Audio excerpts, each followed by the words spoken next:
స్వరము నీ కొరకే, కల్వరి స్వరము నీ కొరకే.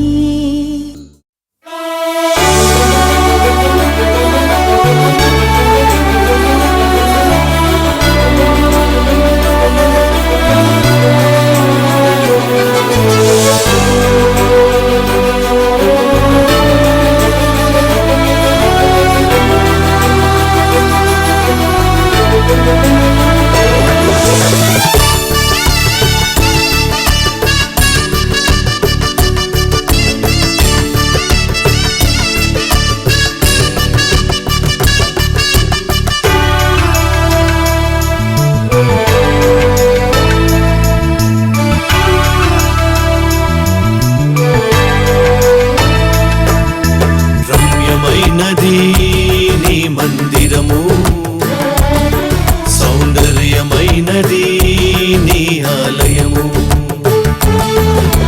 రమ్యమైనది నీ మందిరము, సౌందర్యమైనది నీ ఆలయము. అద్భుతమైనది నీ పరలోకము, బహుశ్రేష్టమైనది నీ సియోను పురము. అద్భుతమైనది నా పరలోకము, బహుశ్రేష్టమైనది నా సియోను పురము. రమ్యమైనది బహుశ్రేష్టమైనది, రమ్యమైనది బహుశ్రేష్టమైనది. రమ్యమైనది నీ మందిరము, సౌందర్యమైనది నీ ఆలయము.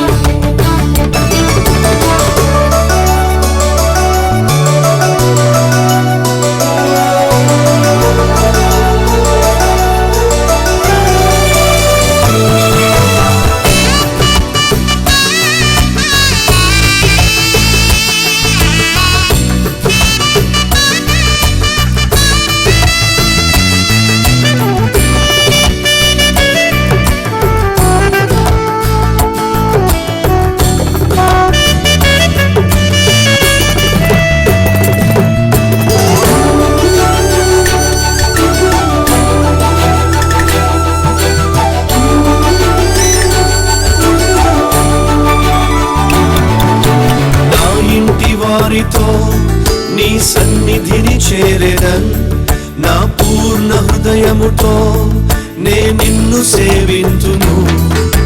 నా ఇంటి వారితో నీ సన్నిధిని చేరెదన్, నా పూర్ణ హృదయముతో నే నిన్ను సేవింతును.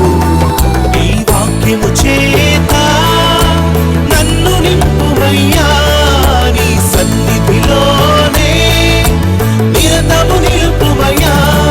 ఈ వాక్యము చేత నన్ను నింపుమయ్యా, నీ సన్నిధిలోనే నిరతము నిలుపుమయ్యా. నీ సన్నిధిలోనే నిరతము నిలుపుమయ్యా. రమ్యమైనది బహుశ్రేష్టమైనది, రమ్యమైనది బహుశ్రేష్టమైనది. రమ్యమైనది నీ మందిరము, సౌందర్యమైనది నీ ఆలయము.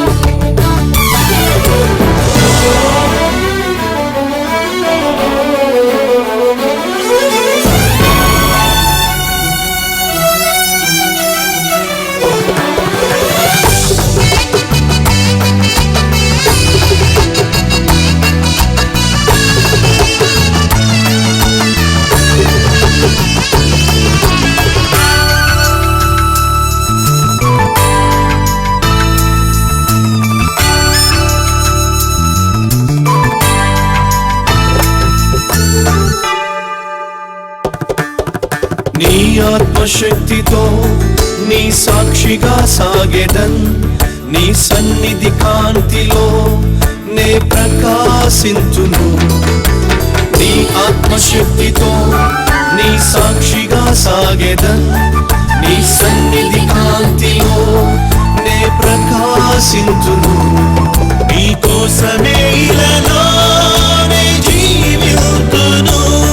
నశించు వారిని నీ సన్నిధికి చేర్చేదన్. నీకోసమే ఇలానే జీవితును. నశించు వారిని నీ సన్నిధికి చేర్చేదన్. నశించు వారిని నీ సన్నిధికి చేర్చేదన్.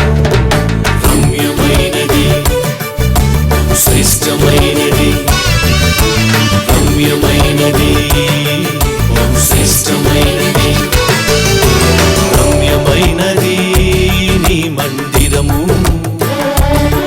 సౌందర్యమైనది నీ ఆలయము. రమ్యమైనది నీ మందిరము.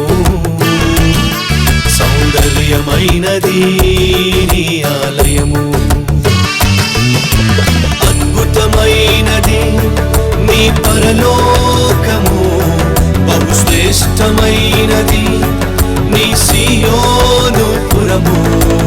అద్భుతమైనది నా పరలోకము. బహుశ్రేష్టమైనది నా సియోను పురము. రమ్యమైనది, బహుశ్రేష్టమైనది, రమ్యమైనది, బహుశ్రేష్టమైనది, రమ్యమైనది నీ మందిరము. సౌందర్యమైనది నీ ఆలయము.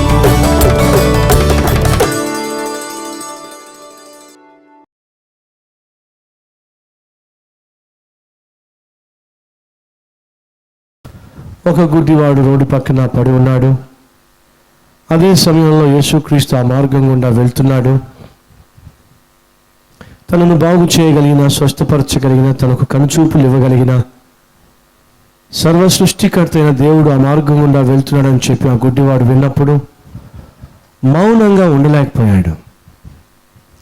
దావీదు కుమారుడా, యేసు కరుణించు అన్నాడు. తన ప్రార్థనకు జవాబు రాకపోయినా విసిగిపోలా. తన చుట్టూ ఉన్నవాళ్ళు ఆ గుడ్డివాడి యొక్క కేకలు విని, నీ ముఖం నీకెప్పుడు వస్తుంది జవాబు, నువ్వెప్పుడు వినగలవు, నువ్వెప్పుడు పొందుకోగలవు అద్భుతాన్ని అని వాళ్ళు వెక్కిరింతలు పాలు చేసినా, అతని నోరు మూసే ప్రయత్నం చేసినా, అతని గుండెల్లో దాగి ఉన్న విశ్వాసం అతని నోటిని మూయలేకపోయింది. మరింత గట్టిగా, ఎంత గట్టిగా అయితే చుట్టూ ఉన్న వాళ్ళు అరిచారో అంతకంటే గట్టిగా, యేసు దావీదు కుమారుడా నన్ను కనుకరించు ప్రార్థన చేశాడు. పట్టుదలతో ప్రార్థన చేశాడు. జవాబు రాకపోయినప్పటికీ ప్రార్థన చేశాడు. చుట్టూ ఉన్నవాళ్ళు తన ఆత్మీయతను, తన భక్తిని ప్రశ్నించినప్పటికీ ప్రార్థన చేశాడు. ఈరోజు ఈ మాటలు వింటున్న సహోదరుడా, సహోదరి, నీ ప్రార్థనకు జవాబు రాకపోయినా ప్రార్థన చేస్తున్నావా? నీ ప్రార్థనకు, నీ యొక్క కన్నీటికి పరిష్కారం దొరకకపోయినా విశ్వాసంతో దేవుని సన్నిధిలో వేడుకుంటున్నావా? నువ్వు ప్రభువు నమ్ముకున్నావు కనుక, ఆయన మీద ఆధారపడుతున్నావు కనుక, నీ పాత విశ్వాసాలను, నమ్మకాలను విడిచిపెట్టి ప్రభువుని ఆశ్రయించావు కనుక, నీ చుట్టూ ఉన్నవాళ్ళు ఏమైపోయాడు నీ దేవుడు, ఏమైపోయింది నీ భక్తి, మతం కాని మతాన్ని పుచ్చుకున్నావు, దేవుడు కాని దేవుని నమ్ముకున్నావు, కాబట్టి నీ జీవితంలో జవాబు రావడం లేదు, కాబట్టి ఆశీర్వాదాన్ని చూడలేకపోతున్నావు, కాబట్టి నీ యొక్క జీవితం ఇలా తగలబడింది అని చుట్టూ ఉన్నవాళ్ళు నిన్ను వెక్కిరిస్తున్నా, గేలి చేస్తున్నా, ఆ గుడ్డివాడి వలె నువ్వేం చేయాలి? మౌనంగా ఉండక జవాబు ఇవ్వగలిగిన, కనికరించగలిగిన దేవునికి మరింత పట్టుదలతో ప్రార్థన చేయాలి. సహోదరి, సహోదరుడా, మన జీవితంలో అన్నీ అనుకున్న సమయానికి అన్నీ జరగవు. కొన్నిసార్లు అనుకున్నవి జరగవు. అయినంత మాత్రాన నువ్వు సేవించే దేవుడు మాత్రం అన్యాయస్తుడు కాదు. ఆయన వెంటనే జవాబిస్తాడు. లేదా నీ కొరకు శ్రేష్టమైన దాన్ని ఏర్పరిచాడు కాబట్టి దాన్ని నువ్వు పొందుకునేంత వరకు, నీలో విశ్వాసాన్ని పెంపొందించుకునేంత వరకు ఆయన ఎదురు చూస్తాడు.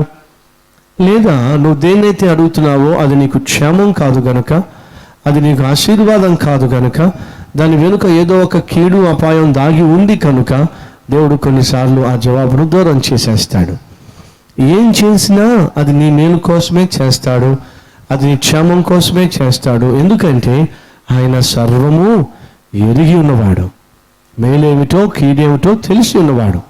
కాబట్టి ఒకవేళ జవాబు ఆలస్యమైందని చెప్పి విరక్తి చెందడానికి వీల్లేదు. నువ్వు ఆశించిన జవాబు కంటే మరొక జవాబు వచ్చిందని చెప్పి నువ్వు నిరుత్సాహపడడానికి వీల్లేదు. నీకు ఏది క్షేమమో, నీకు ఏది ఆశీర్వాదమో దానినే నీకు అనుగ్రహించుటకు నేను ప్రకటించే దేవుడు కంకణం కట్టుకున్నాడు. నీ జీవితానికి, నీ కుటుంబానికి, నీ భవిష్యత్తుకు ప్రమాదకరమైన దానిని దేన్నైనా సరే నీకు దేవుడు దానిని అనుగ్రహించడు. దాన్ని నువ్వు అడిగినప్పటికీ దాన్ని ఆయన ఇవ్వడానికి ముందుకు రాడు. అందుకే ఒకవేళ నీ జీవితంలో నువ్వు అడుగుతున్నది నువ్వు పొందుకోలేకపోతున్నావేమో, ఏది ఏమైనప్పటికీ నీ జీవితాన్ని క్షేమకరంగా, ఆశీర్వాదకరంగా, దీవెనకరముగా మార్చుటకు నేను ప్రకటించే దేవుడు చాలనివాడు. ఆ గుడ్డివాడు అటువంటి దేవుణ్ణే నమ్మాడు, అటువంటి దేవుణ్ణే ఆశ్రయించాడు, అటువంటి దేవునికే వేడుకున్నాడు, మొరపెట్టాడు. జవాబు రానట్టుగా కనిపించింది, జవాబు అతడు పొందుకోలేనట్టుగా ప్రజలకు కనిపించాడు. కానీ ఆ తర్వాత చూస్తే ఇతరులు ఎవరూ పొందుకోని జవాబు అతడే పొందుకున్నాడు. ప్రియ సహోదరి, ప్రియ సహోదరుడా, ఈరోజు నీ పరిస్థితిలో నీకు జవాబు రానట్టుగా కనిపిస్తుందా, పొందుకోలేనట్టుగా అనిపిస్తుందా? దయచేసి గమనించు.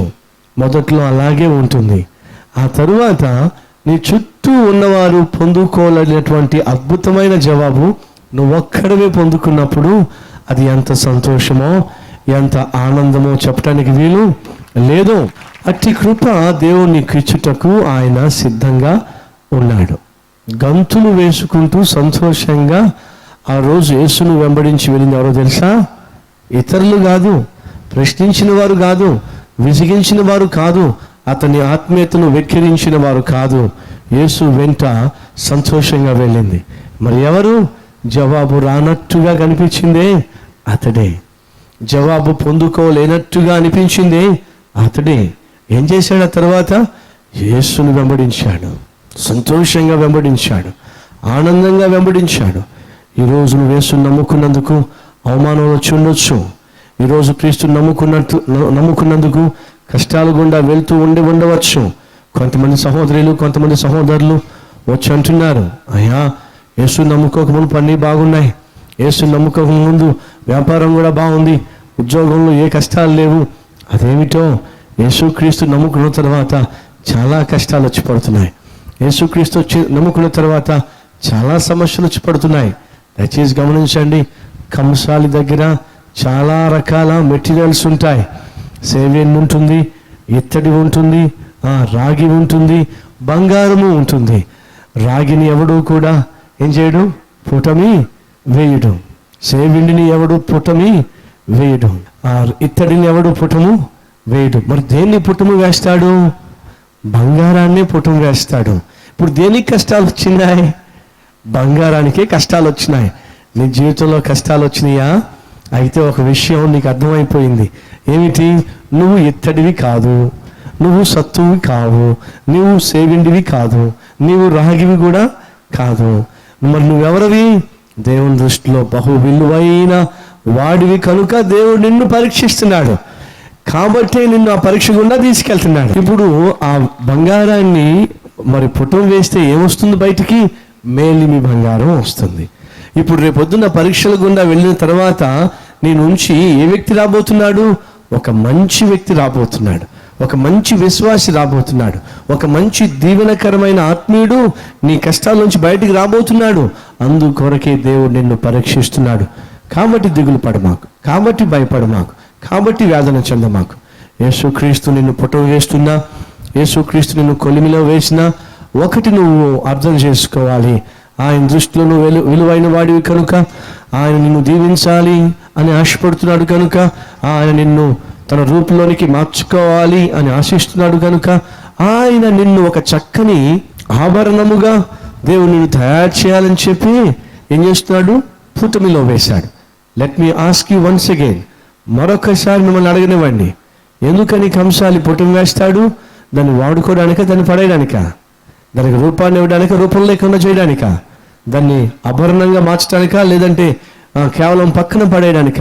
ఎందుకు పుటం వేస్తున్నాడు? వాడుకోవడానికి. ఎందుకు పుటం వేస్తున్నాడు? దాని విలువ ఏమిటో తెలియచేయడానికి. ఎస్, దేవుడిని పుటం వేస్తున్నాడా? అయితే నువ్వు ఎంత విలువైన వాడువో ఇతరులకు తెలియచేయడానికే దేవుడు నిన్ను పుటం వేస్తున్నాడు. ఎందుకు కంసాలి పుటం వేస్తాడు బంగారాన్ని? తనకి చక్కని రూపం దిద్దటానికి, నీకు మంచి రూపాన్ని ఇవ్వడానికి, ఆత్మీయ రూపాన్ని ఇవ్వడానికి, ఒక మంచి భర్తగా చేయడానికి, ఒక మంచి తండ్రిగా చేయడానికి, తల్లిగా చేయడానికి, భార్యగా చేయడానికి, బిడ్డలుగా మార్చటానికి, ఆత్మీయుడిగా తీర్చడానికి దేవుడు పుటం వేస్తున్నాడు. ఇప్పుడు చెప్పాలి, దేవుడు ఒక వ్యక్తిని పుటం వేయటం మంచిదా కాదా? మంచిది అన్నవారు చప్పట్లు కొట్టండి. ఇండైరెక్ట్గా మీరు ప్రభువుకు చెప్పారు ఏమనంటే, ప్రభువా నన్ను కూడా పుటంలో వెయ్యి అని. అంతే కదా, నన్ను కూడా అగ్నిలో వెయ్యి అని. ఇప్పుడు దేవుడు పుటము వేస్తే సిద్ధంగా ఉన్నవారు ఎంతమంది మీలో? వాళ్ళు చప్పట్లు కొట్టండి. ఒకవేళ ఈరోజు నువ్వు కష్టాల గుండా, శ్రమల గుండా, ఇబ్బందుల గుండా వెళ్తున్నట్లయితే నువ్వు ఆల్రెడీ పుటములో ఉన్నావు. ఒక ప్రశ్న, ఒక వ్యక్తి బంగారాన్ని పుటములో వేసిన తర్వాత ఆ బంగారానికి మిగిలి ఉన్నది ఏంటో చెప్పాలి మీరు. ఒక వ్యక్తి చాలా కష్టపడి సైకిల్ తొక్కుకుంటూ ఎత్తెక్కాడు. ఆ ఎత్తైన బ్రిడ్జి ఎక్కిన తర్వాత మిగిలింది ఏమిటి చెప్పాలి? చెప్పండి. మాట్లాడరేమండి. సైకిల్ తొక్కుకుంటూ ఆ బ్రిడ్జి పైకి తొక్కుకుంటూ ఎక్కారు. ఇప్పుడు నెమ్మదిగా ప్రతి ఎత్తుకు ఏముంటుంది? ప్రతి కష్టానికి ఏం దాగి ఉంది పక్కన చెప్పాలి? సుఖము దాగి ఉందా లేదా? కష్టపడి వంతుని ఎక్కా, ఆ తర్వాత కష్టపడాల్సిన అవసరము లేనే లేదు. ఎందుకని?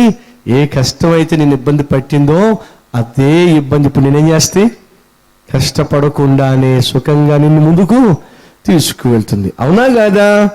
రైట్. ఇప్పుడు ఆ బంగారం అగ్నిలో పడవేయబడింది. ఇప్పుడు దానికి మిగలబోతుంది ఏమిటి? ఇప్పుడు చెప్పాలి. జీవితాంతం అగ్నిలో ఉంటుందా? చెప్పండి. అగ్నిలోను వేసిన వాడే త్వరలో ఏం చేయబోతున్నాడు? దాన్ని అగ్నిలో నుంచి తీయబోతున్నాడు. దేవుడు త్వరలో నిన్ను కూడా ఆ అగ్నిలో నుంచి బయటకు తీయబోతున్నాడు. సో ఒకవేళ పుటము వేయకపోతే నువ్వు భయపడాలి. ఎందుకని? ఏదో రోజు నీకు మూడిందని. పుటము వేయకపోతే నువ్వు భయపడాలి. ఎందుకని? ఏదో ఒక రోజు నువ్వు పుటం వేయబడతావని. కానీ ఈరోజు నువ్వు పుటం వేయబడుతున్నావు కదా, ఇంకా నువ్వు దేనికి భయపడాలి? ఇప్పుడు నువ్వు అగ్నిలో ఆల్రెడీ శ్రమల గుండా వెళ్తున్నావు కదా, ఇబ్బంది గుండా వెళ్తున్నావు కదా, మరి ఎందుకు భయపడాలి? ఇప్పుడు నీకు మిగిలింది ఏమిటి? పుటమి కాదు. మరి మిగిలింది ఏమిటి? ఒక చక్కని ఆకారం. పుటమి వేయబడిన బంగారాన్ని ఆ వ్యక్తి ఏం చేస్తాడు? ఆకారాన్ని ఇస్తాడు. ఏం చేస్తాడు? దాని విలువను పెంచుతాడు. ఇప్పుడు ముందుగతి ఏం కాబోతుంది? నీకు విలువ పెరగబోతుంది. ముందుగతి ఏం రాబోతుంది? నీకు మంచి ఆత్మీయ ఆకారం నీకు రాబోతుంది. ఇప్పుడు ముందుగతి ఏం కాబోతుంది? మంచి కాబోతుంది. మంచి రోజులు రాబోతున్నాయి. కాబట్టి నువ్వు పుటమి వేయబడుతున్నప్పుడు, కష్టాలు గుండా వెళ్తున్నప్పుడు నువ్వు దిగులు పడ్డానికి వీలు లేదు. చాలా మందికి ఖాళీ పర్సు పట్టుకెళ్ళాలంటే భలే బాధ. అవునా కాదా? నా టైప్ కొద్దిగా రివర్స్ ఉంటుంది. నేను ఆ పర్సులో డబ్బులు పట్టుకెళ్ళాలంటే నాకు భలే బాధ. ఎందుకని? డబ్బులతో నిండి ఉన్న పర్సుకి మిగిలింది ఏమిటయ్యా అంటే ఏదో ఒక రోజు ఖాళీ కావాల్సిందే. అవునా కదా? డబ్బులు పట్టుకెళ్ళారండి మీరు షాప్కి. ఇప్పుడు ఆ తర్వాత ఏం కాబోతుంది? ఆ పర్సు కాస్త ఖాళీ కాబోతుంది. ఓకే, ఇప్పుడు ఖాళీగా ఉన్న పర్సుకి నెక్స్ట్ మిగిలింది ఏమిటి? ఇంకా ఖాళీ కావడమా? సాధ్యమా? ఏమంటే ఖాళీగా ఉన్న పర్సు ఇంకా ఖాళీ అయిద్దా? ఇంకేం ఖాళీ కాదు, ఖాళీయే. ఇప్పుడు ఖాళీగా ఉన్న పర్సుకి మిగిలిన యోగం ఏమిటి? ఏదో ఒక రోజు నింపబడుతుంది. ఇప్పుడు చెప్పాలి, మరి నిండిన పర్సుకి ఏముంది గతి? ఏదో ఒకరోజు అది ఖాళీ కావాల్సి అడుగుతున్నా. నింపబడుతుంది అనే నిరీక్షణ బెటరా, ఖాళీ అయిపోబోతుంది అని ఏడుపు బెటరా? చెప్పాలి. ఏమండి మాట్లాడరే?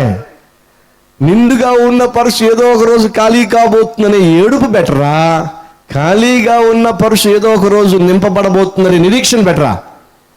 చెప్పాలి. ఇప్పుడు మీరు నిండుకుండా ఖాళీకుండా చెప్పండి. ఏమండి మీలో ఎంతమంది బ్రదర్ నా పరిస్థితి ఖాళీ అయిపోయింది బ్రదర్, బ్యాంక్ బ్యాలెన్స్ ఖాళీ అయిపోయింది బ్రదర్, ఇంట్లో కూడా ఖాళీ అయిపోయింది బ్రదర్, అంతా ఖాళీ బ్రదర్ అంటున్నట్లయితే మంచిదే. ఖాళీ అయిపోయిన జీవితానికి మిగిలింది ఒకే ఒక్క మార్గం, అది త్వరలో నింపబడటమే.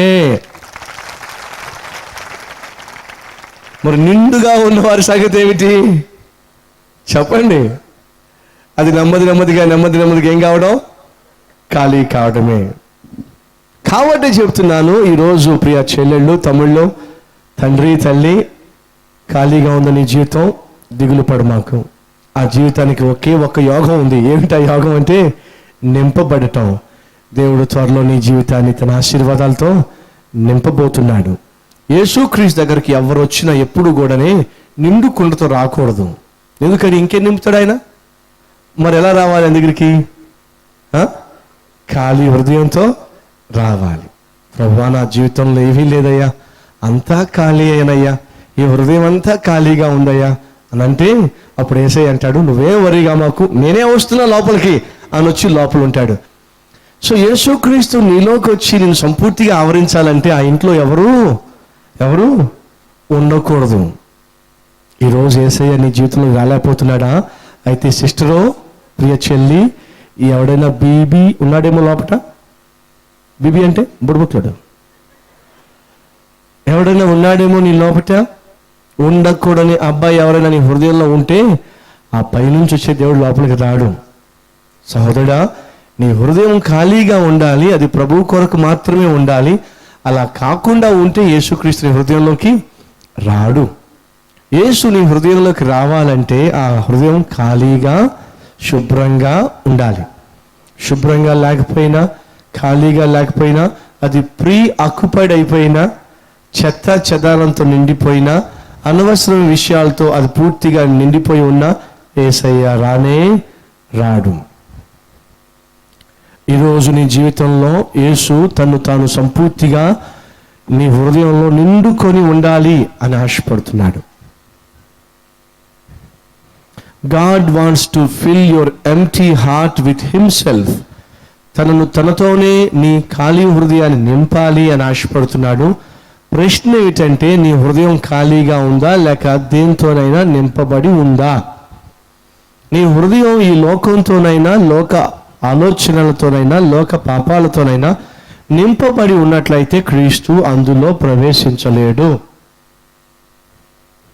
యేసుక్రీస్తు మరొక వ్యక్తితో లోపల ఉండడం ఆయనకి చేతకాని కాదు.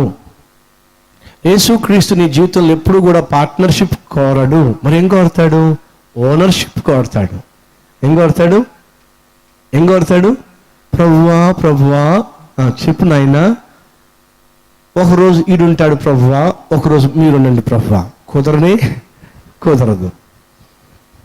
సాటర్డే మాత్రం ఆ అమ్మాయి ఉంటుంది ప్రభువా నా హృదయంలో, సండే మాత్రం నువ్వు ఉండు ప్రభువా, మిగిలిన 5 రోజులు ఎవరైనా ఉండొచ్చు ప్రభువా. ఇదేమైనా సత్రమా? నీ హృదయం ఏమైనా సత్రమా? ఎవడు పడితే వాడు రావడానికి, ఎవడు పడితే వాడు ఉండడానికి? నో.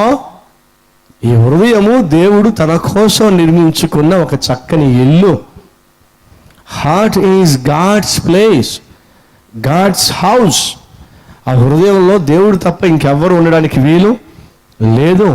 ఒకవేళ ఆ హృదయంలో దేవునికి తప్ప మరి దేనికి నువ్వు చోటిచ్చినా నీ ఇల్లు చీకటిమయమైపోయి ఉంటుంది, నీ బ్రతుకు చీకటిమయమైపోయి ఉంటుంది, నీ శరీరము అనారోగ్యమయమైపోయి ఉంటుంది, నీ జీవితము పాపమయమైపోయి ఉంటుంది. ఒకవేళ ఈరోజు నీ జీవితం అలాగే ఉన్నట్లయితే దానికి కారణము క్రీస్తును నువ్వు నీ హృదయంలోనికి రక్షకునిగా, రాజుగా, ఓనర్గా అంగీకరించలేదేమో. ఈరోజు ఆయన్ను అంగీకరించు. నీ జీవితానికి సారథిగా, నీ బ్రతుకుకు నావికుడిగా ఈరోజు ఆయన అంగీకరించి ఆ హృదయంలో సంపూర్ణంగా ఆయనకు చోటివ్వు. ఖాళీగా ఉన్న జీవితాన్ని నింపేవాడు నేను ప్రకటించే దేవుడు. ఖాళీగా ఉన్న హృదయాన్ని తనతో నింపేవాడు ఈ శ్రేష్టమైన దేవుడు. ఖాళీగా ఉన్న బ్రతుకులను నిండు ఆశీర్వాదాలతో నింపేవాడు ఈ దేవుడు. ఈరోజు ఖాళీ జీవితాన్ని జీవిస్తున్న ప్రియ తల్లి, ప్రియ తండ్రి, క్రీస్తుతో నీ హృదయాన్ని నింపుకో. క్రీస్తు యొక్క ఆశీర్వాదాలతో నీ హృదయాన్ని నింపుకో. అలా నింపబడాలి అంటే మరి ఆ హృదయం ఎలా ఉండాలి? పవిత్రంగా ఉండాలి. ఎందుకని? ఎవడును పాత తిత్తులలో క్రొత్త ద్రాక్షారసము పోయడు. అనగా అర్థం ఏమిటి? కడగబడకుండా ఉండే పాత్రలో ఏ ఒక్కరూ కూడా క్రొత్త ద్రాక్షారసాన్ని పోయలేరు. అనగా అర్థం ఏమిటి? కడగబడని హృదయంలో నూతనమైన దేవుని యొక్క ఆశీర్వాదాలు అందులో నింపబడ్డము సాధ్యము కాదు. అనగా అర్థం ఏమిటి? యేసుక్రీస్తు నిన్ను తన ఆశీర్వాదాలతో నింపాలన్నా, తన దీవెనలతో నింపాలన్నా, తన సన్నిధితో నింపాలన్నా ఆయన కోరుకునేది ఏమిటంటే నీ హృదయం ఎలా ఉండాలి? కడగబడి ఉండాలి, శుభ్రంగా ఉండాలి, శుద్ధిగా ఉండాలి. ప్రశ్న, ఈరోజు ఈ మాటలు వింటున్న వారి జీవితాల్లో ఎంతమంది హృదయాలు పరిశుద్ధంగా ఉన్నాయి? ఎంతమంది హృదయాలు నిర్మలముగా ఉన్నాయి? ఎంతమంది హృదయాలు నీతితో నింపబడినాయి? ఆలోచించండి. నీ హృదయం పరిశుద్ధంగా ఉంటే దాన్ని నింపటం నా దేవునికి చేతనవును. నీ హృదయం పవిత్రంగా ఉన్నట్లయితే దానిని ఆశీర్వాదకరంగా మార్చడం నా దేవునికి చేతనవును.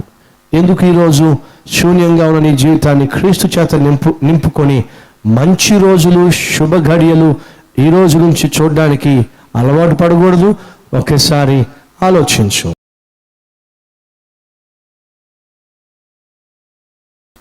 మహాపరిశుద్ధుడు అయిన ప్రేమ కలిగిన తండ్రి, ఆ గుడ్డివాడి ప్రార్థన అనుకున్నట్టుగా జవాబు వెంటనే రాకపోయినా అతడు మాత్రం ప్రార్థించటం మానేలేదే.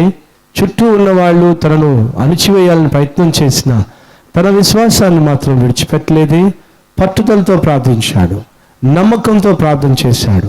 అవును ప్రభువా, మా జీవితంలో మేము నమ్మకంగా ప్రార్థన చేసినప్పుడు తప్పక మీరు జవాబులు ఇస్తారు. కొన్నిసార్లు మీరు జవాబు ఇవ్వనట్టుగా కనిపిస్తున్నా తప్పక మీరు ఇస్తారు. అది మాకు క్షేమమైతే, అది మాకు ఆశీర్వాదం అయితే ఆ జవాబు మీరు మాకు ఇస్తారు. ఒకవేళ నువ్వు అడుగుతుంది మాకు క్షేమం కాకపోతే నాయన దాన్ని మీరు మాకు దూరం చేస్తారు. ఏది చేసినా అది మా క్షేమం కోసమే చేస్తారు. ఈ సమయంలో ఈ ప్రార్థన చేస్తున్న మమ్మల్ని కనికరించి నాయన, మేము పుట్టుమి వేయబడినప్పుడు ప్రభువా బంగారం కాబట్టి పుట్టుమి వేయబడుతున్నామని, నీ బిడ్డలం కాబట్టి కష్టాల గుండా వెళ్తున్నామని, అలా కష్టాల గుండా వెళ్ళిన మేము పరీక్షించబడిన తరువాత బహు సుఖవంతమైన జీవితాన్ని జీవిస్తామనే సత్యము మర్చిపోకుండా నిరీక్షణ కలిగి కష్టకాలంలో నిన్ను వెంబడించే, నిన్నే కలిగి జీవించే భాగ్యము దయచేయమని యేసయ్య పేరట వేడుకొనుచున్నాను తండ్రి. ఆమేన్.